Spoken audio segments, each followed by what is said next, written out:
کہ دوسرا ٹاپک ہے بہن کا مقام۔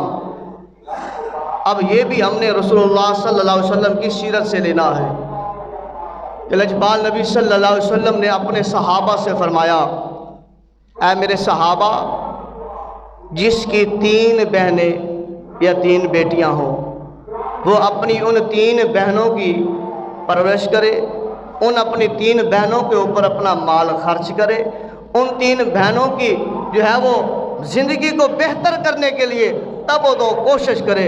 فرمایا حتیٰ کہ ان 3 بہنوں کا حق ادا کر دے۔ لجپال نبی صلی اللہ علیہ وسلم فرماتے ہیں کہ اے میرے صحابہ، وہ اس بندے کی ضمانت میں محمد دیتا ہوں کہ اللہ اسے کل جنت عطا فرمائے گا۔ تو بہن کو عزت اور بہن کے اوپر مال خرچ کرنے کا درس ہمیں کہاں سے ملتا ہے؟ حضور کی سیرت سے ملتا ہے۔ بہن کا مال غصب کرنا، بہن کا جائیداد کا حصہ اس کے اوپر قابض ہونا، یہ یارو نہ قرآن و حدیث میں ہے، نہ صحابہ کی زندگیوں میں ہے، نہ تابعیوں کی زندگیوں میں ہے، نہ صالحین کی زندگی میں ہے۔